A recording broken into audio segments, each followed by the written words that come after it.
Hello friends, welcome to all government jobs Telugu. ఈ రోజు మరొక గవర్నమెంట్ జాబ్ నోటిఫికేషన్తో మీ ముందుకు వచ్చానండి.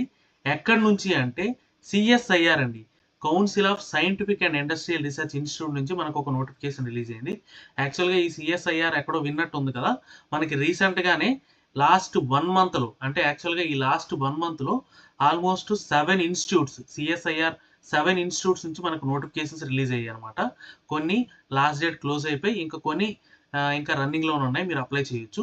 యాక్చువల్గా లేటెస్ట్గా రిలీజ్ అయిన నోటిఫికేషన్ ఏదంటే సిఎస్ఐఆర్ యొక్క ఐఐసిటి అండి, అంటే Indian institute of chemical technology హైదరాబాద్లో ఉండే సిఎస్ఐఆర్ యూనిట్ నుంచి కూడా మనకు ఒక నోటిఫికేషన్ రిలీజ్ అయింది అనమాట. పోస్టింగ్ హైదరాబాద్లో ఉంటుంది. ఆ డీటెయిల్స్ అన్ని కూడా నేను ఛానల్లో అప్లోడ్ చేయడం జరిగింది. ఎవరైనా అప్లై చేయని వాళ్ళు ఉంటే అప్లై చేయండి. డిస్క్రిప్షన్లోనూ అలాగే కమెంట్స్లో కూడా ఆ నోటిఫికేషన్ డీటెయిల్స్ అన్ని పెట్టాను. ఇంకా మిగిలిన నోటిఫికేషన్స్ కూడా ఎండ్ కార్డ్స్లో పెట్టాను. ఏవైతే ఇంకా లాస్ట్ డేట్ క్లోజ్ అవ్వలేదో వాటన్నిటి కూడా ఎండ్ కార్డ్స్లో పెట్టాను. చూసి ఎవరైనా అప్లై చేయని వాళ్ళు ఉంటే వెంటనే అప్లై చేసుకోండి. ఈ సిఎస్ఐఆర్ అనేది మనకు ఒక రీసెర్చ్ ఇన్స్టిట్యూట్ అనమాట. ఇది ఒక మంచి జాబ్ ఆపర్చునిటీ. సో డెఫినెట్గా అందరూ యూటిలైజ్ చేసుకోండి. అండ్ మనకి ఈ సిఎస్ఐఆర్ ఇప్పుడు రిలీజ్ అయిన నోటిఫికేషన్ ఏది అంటే central electronics engineering research institute అనమాట. ఈ ఇన్స్టిట్యూట్ నుంచి రిలీజ్ అయిన నోటిఫికేషన్కి కావాల్సిన ఎలిజిబిలిటీ క్రైటీరియా ఏంటి, ఈ డీటెయిల్స్ అన్ని కూడా ఈ వీడియోలో చూద్దాం. అండ్ ఫర్దర్గా డీటెయిల్స్లోకి వెళ్ళే ముందు ఇంకా ఛానల్ని ఎవరైనా సబ్స్క్రైబ్ చేసుకున్నట్టయితే వెంటనే సబ్స్క్రైబ్ చేసుకోండి. మన ఛానల్ నుంచి లేటెస్ట్ గవర్నమెంట్ జాబ్ అప్డేట్స్ అన్నీ కూడా వస్తాయి. అవి కూడా పర్మనెంట్ గవర్నమెంట్ జాబ్ అప్డేట్స్ మాత్రమే. Latest permanent government job updates మాత్రమే వస్తాయండి. అవుట్ సోర్సింగ్, కాంట్రాక్ట్ జాబ్స్ ఏవి కూడా మన ఛానల్లో అప్డేట్ చేయం. సో డెఫినెట్గా ఛానల్ సబ్స్క్రైబ్ చేసుకుంటే మీకు మంచి ఇన్ఫర్మేషన్ అయితే దొరుకుతుంది. అండ్ అలానే మనకు వాట్సాప్ అలాగే టెలిగ్రామ్ ఛానల్ కూడా ఉన్నాయి. లింక్ డిస్క్రిప్షన్లో పెట్టాను. ఎవరైతే వాట్సాప్ వాడుతున్నారో వాళ్ళు వాట్సాప్ ఛానల్లో జాయిన్ అవ్వండి. అండ్ అలానే ఎవరైతే టెలిగ్రామ్ యూస్ చేస్తున్నారో వాళ్ళు టెలిగ్రామ్ ఛానల్లో జాయిన్ అవ్వండి. అక్కడి నుంచి కూడా మీకు రెగ్యులర్గా జాబ్ అప్డేట్స్ అన్నీ కూడా వస్తాయి. అండ్ ఫర్దర్గా డీటెయిల్స్లోకి వెళ్ళే ముందు ఒక చిన్న రిక్వెస్ట్ అండి, వీడియో చూసే ప్రతి ఒక్కరూ ఒక లైక్ కొట్టి వీడియోని కంటిన్యూ చేయండి. నాకు కొంచెం సపోర్ట్ ఇచ్చినట్టు ఉంటుంది ఇలాంటి మరిన్ని జాబ్ నోటిఫికేషన్ మీ ముందుకు తీసుకురావడానికి.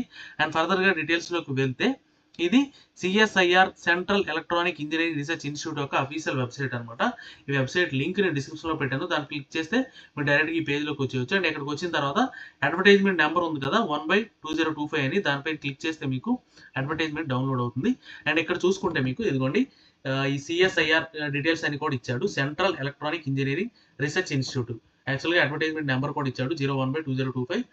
ఎప్పుడు రిలీజ్ అయిందంటే మనకి February 7th రిలీజ్ అయింది. అండ్ ఇంపార్టెంట్ డేట్స్ చూసుకుంటే ఆన్లైన్ అప్లికేషన్ అనేది February 10th నుంచి స్టార్ట్ అవుతుంది, మండే నుంచి.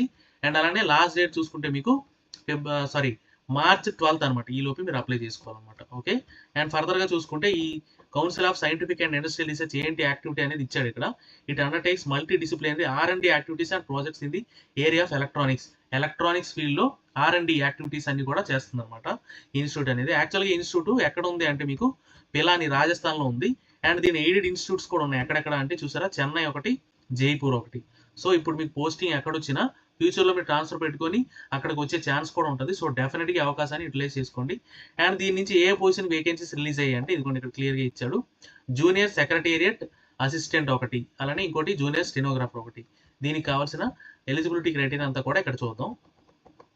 ఈ జూనియర్ సెక్రటేరియట్ అసిస్టెంట్ పొజిషన్ ఏదైతే ఉందో దీంట్లో 3 కేటగిరీస్ ఇచ్చారండి. ఒకటి జనరల్, ఇంకోటి F&A అంటే ఫైనాన్స్ అండ్ అకౌంట్స్, ఇంకోటి S&P స్టోర్స్ అండ్ పర్చేజ్. టోటల్గా ఈ జూనియర్ సెక్రటేరియట్ అసిస్టెంట్లో 3 కేటగిరీస్ ఉన్నాయి. ఈ 3లో వేకెన్సీ చూసుకుంటే మీకు జనరల్ కేటగిరీకి 1 వేకెన్సీ ఉంది. అండ్ అలానే ఫైనాన్స్ అండ్ అకౌంట్స్ చూసుకుంటే 3 వేకెన్సీస్ ఉన్నాయి. అండ్ అలానే స్టోర్స్ అండ్ పర్చేజ్ చూసుకుంటే 1 వేకెన్సీ ఉంది. ఓకే. అండ్ ఫర్దర్గా దీనికి పే లెవెల్ చూసుకుంటే పే మ్యాట్రిక్స్ పే లెవెల్ 2 అనమాట. అంటే మీకు ఇనీషియల్ బేసిక్నే 19,900 నుంచి 63,200, అంటే ఈజీగా మీకు 40,000 వరకు శాలరీ అనేది ఉంటుంది. అండ్ ఏజ్ లిమిట్ చూసుకుంటే 28 years. దీంతో పాటు ఏజ్ రిలాక్సేషన్ కూడా ఉంది. ఆ డీటెయిల్స్ కూడా చూద్దాం. అండ్ ఎసెన్షియల్ క్వాలిఫికేషన్స్ చూసుకుంటే ఎక్కువ ఏం అడగలేదండి. 10+2 12th ఆర్ ఇట్స్ ఈక్వలెంట్ అన్నాడు. అంటే ఇంటర్మీడియట్ ఏ బ్రాంచ్లో మీకు ఇంటర్మీడియట్ ఉన్నా, డిప్లొమా ఉన్నా సరే మీరు అప్లై చేసుకోవచ్చు ఈ పొజిషన్కి. అండ్ దీంతో పాటు మీకు ఏం ఉండాలంటే కంప్యూటర్ టైపింగ్ స్పీడ్ ఉండాలి. టైపింగ్ స్పీడ్ అనేది చెక్ చేస్తారనమాట. ఓకేనా. ఈ మధ్య అడిగిన ప్రతి నోటిఫికేషన్కి కొన్ని నోటిఫికేషన్లో డిగ్రీ విత్ టైపింగ్ స్పీడ్ అడుగుతున్నాడు, కొన్ని నోటిఫికేషన్లో intermediate with typing speed, intermediate or it's equivalent with typing speed అడుగుతున్నాడు. సో ఎవరైతే జాబ్స్కి ట్రై చేస్తున్నారో ప్రతి ఒక్కరూ కూడా టైపింగ్ నేర్చుకుంటే ప్యారలల్గా మీకు 1 month 2 month course typing speed కూడా నేర్చుకొని ఉంటే మీకు చాలా ఆపర్చునిటీస్ ఉన్నాయండి. ఇది ఒక నా సజెషన్ మాత్రమే. ఇంటర్మీడియట్ డిగ్రీ చేసి జాబ్స్ ట్రై చేసే వాళ్ళు ఎవరైతే ఉన్నారో టైపింగ్ కూడా ప్యారల్గా నేర్చుకుంటే మీకు అదొక యాడ్ ఆన్ బెనిఫిట్ అవుతుంది అనమాట. సో డెఫినెట్గా టైపింగ్ అనేది నేర్చుకోండి, మీకు యూస్ఫుల్ అవుతుంది. అండ్ ఫర్దర్గా మనం ఎక్కడికి వస్తే ఈ జూనియర్ సెక్రటేరియట్ అసిస్టెంట్ పొజిషన్ చూసుకుంటే మీకు 40,000 వరకు శాలరీ ఉంటుంది. ఇంటర్మీడియట్ పాస్ అయిన ప్రతి ఒక్కరు, inter or diploma A branch అయినా పర్లేదు, ప్రతి ఒక్కరు కూడా అప్లై చేసుకోవచ్చు. కంప్యూటర్ టైపింగ్ స్పీడ్ ఉంటే చాలు. ఒకవేళ మీరు అప్లై చేసిన తర్వాత ఇప్పుడు మీరు ట్రై చేసినా సరే, స్టార్ట్ చేసినా సరే కోచింగ్, డెఫినెట్గా ఆ టైంకి మీరు అచీవ్ అయిపోతారు అనమాట. సో డెఫినెట్గా అందరూ అప్లై చేయండి. అండ్ ఫర్దర్గా ఇంకొక పొజిషన్ చూసుకుంటే మీకు జూనియర్ స్టెనోగ్రాఫర్ అండి. ఈ జూనియర్ స్టెనోగ్రాఫర్కి 2 వేకెన్సీస్ ఉన్నాయి. దీనికి చూసుకుంటే మీకు లెవెల్ 4 ప్యాకేజ్ అనమాట. 25,500 నుంచి 81,100, అంటే ఇది మీకు 50,000 వరకు శాలరీ అని ఉంటుంది. దీనికి కూడా మీకు 10+2 ఆర్ ఇట్స్ ఈక్వలెంట్ అన్నాడు. బట్ మీకు స్టెనోగ్రాఫర్కి స్టెనోగ్రఫీ టైపింగ్ స్పీడ్ వచ్చి ఉండాలన్నమాట. దీనికి మాత్రం డెఫినెట్గా మీకు స్టెనోగ్రఫీ వచ్చి ఉండాలి. మీకు ఇది నేర్చుకోవాలంటే కొంచెం టైం ఎక్కువ తీసుకుంటుంది అనమాట. దీనికి ఏజ్ చూసుకుంటే 27 ఇయర్స్ ఏజ్ అనేది ఉండాలి. దీంతో పాటు ఏజ్ రిలాక్సేషన్ డీటెయిల్స్ కూడా చూద్దాం. అండ్ ఫర్దర్గా చూసుకుంటే నామ్స్ ఫర్ స్కిల్ టెస్ట్ ఏంటి అంటే ఈ జూనియర్ సెక్రటేరియట్ అసిస్టెంట్కి English typing 35 words per minute మీకు టైపింగ్ స్పీడ్ అనేది చెక్ చేస్తారు. అండ్ జూనియర్ స్టెనోగ్రాఫర్కి మాత్రం డిక్టేషన్ ఉంటుంది 10 minutes. మీరు 80 words per minute typing speed అనేది చేయాలన్నమాట. ఓకే. అండ్ ఫర్దర్గా మోడ్ ఆఫ్ సెలక్షన్ చూసుకుంటే మీకు ఈ జూనియర్ సెక్రటేరియట్ అసిస్టెంట్లో ఉన్న 3 కేటగిరీస్కి మీకు టైపింగ్ స్పీడ్ ఉంటుంది, టైపింగ్ టెస్ట్, అలానే కంప్యూటర్ కాంపిటేటివ్ రిటర్న్ ఎగ్జామ్ కూడా ఉంటుంది. అంటే మీకు ఎగ్జామ్ ఉంటుంది, అలానే టైపింగ్ టెస్ట్ కూడా ఉంటుంది అనమాట. ఇందులో మీకు ఎగ్జామ్లో ఏముంటాయంటే ఇంకొక ఇంపార్టెంట్ పాయింట్ ఏంటంటే ఈ టైపింగ్ స్పీడ్ టెస్ట్ చెక్ చేస్తారు కదా కంప్యూటర్ పైన, అది ఓన్లీ క్వాలిఫైయింగ్ నేచరే. అది క్వాలిఫై అయితే సరిపోతుంది. బట్ మీకు ఫైనల్ మెరిట్ మాత్రం మీరు రాసిన ఎగ్జామ్ మీద డిపెండ్ అవుతుంది. ఈ ఎగ్జామ్ ఎలా ఉంటుంది అంటే 2 పేపర్స్ ఉంటాయి, పేపర్ 1 అలానే paper 2. Paper 1 mental ability, paper 2 general awareness and English language. ఇక్కడ ఇంకోటి ఏంటంటే పేపర్ 1 కూడా క్వాలిఫైయింగ్ నేచరేనండి. పేపర్ 2 మాత్రమే ఫైనల్ మెరిట్ అనేది తీస్తారనమాట. అది ఇక్కడ క్లియర్గా మెన్షన్ చేశాడు. అండ్ ఫర్దర్గా చూసుకుంటే జూనియర్ స్టెనోగ్రాఫర్, ఈ జూనియర్ స్టెనోగ్రాఫర్ కూడా సేమ్ అండి. మీకు స్టెనోగ్రఫీ టెస్ట్ ఉంటుంది, అలానే ఎగ్జామ్ కూడా ఉంటుంది. ఇక్కడ ఎగ్జామ్లో ఓన్లీ సింగిల్ పేపర్ మాత్రమే ఉంటుంది జూనియర్ స్టెనోగ్రాఫర్కి. అండ్ ఫర్దర్గా చూసుకుంటే మీకు ఎగ్జామ్ ఈ టైపింగ్ టెస్ట్, ప్రొఫిషియన్సీ టెస్ట్ ఏదైతే ఉందో దానికి డేట్ కూడా ఇచ్చేసాడండి, March 25th. మీకు ఎవరైతే జూనియర్ సెక్రటేరియట్ అసిస్టెంట్ ఉన్నారో వాళ్ళకి టైపింగ్ టెస్ట్, అలానే జూనియర్ స్టెనోగ్రాఫర్కి స్టెనోగ్రఫీ టెస్ట్ 2 కూడా March 25th జరుగుతాయి. ఓకేనా. అది అయిన తర్వాత క్వాలిఫై అయిన వాళ్ళకి ఎగ్జామ్ అనేది కండక్ట్ చేస్తారు. ఫర్దర్గా ఆ డేట్ అనేది ఇంటిమేట్ చేస్తారన్నమాట తర్వాత. అండ్ ఇక్కడ మీకు సిలబస్ అది చూసుకుంటే OMR బేస్డ్ ఎగ్జామ్ ఉంటుందండి. OMR బేస్డ్ కానీ కంప్యూటర్ బేస్డ్ కానీ ఇంగ్లీష్ లాంగ్వేజ్లో మాత్రం ఉంటుంది, అది దృష్టిలో పెట్టుకోండి. క్లాస్ 12th లెవెల్లో ఉంటుంది. మీకు 200 questions 2.5 minutes మీకు ఎగ్జామ్ డ్యూరేషన్ అనేది ఉంటుంది. అండ్ పేపర్ 1 చూసుకుంటే మీకు 90 minutes డ్యూరేషన్, 100 questions 200 marks, అంటే ఈచ్ క్వశ్చన్కి 2 marks. ఇక్కడ నెగిటివ్ మార్కింగ్ లేదు. అండ్ ఈ మెంటల్ ఎబిలిటీలు ఏమేమి ఉంటాయని కూడా ఇచ్చాడు. General intelligence, quantitative aptitude, reasoning, problem solving, situation judgement, వీటిపైన ఉంటాయి. అండ్ ఫర్దర్గా చూసుకుంటే పేపర్ 2 అండి. పేపర్ 2లో మీకు general awareness, English language, each team 50 questions.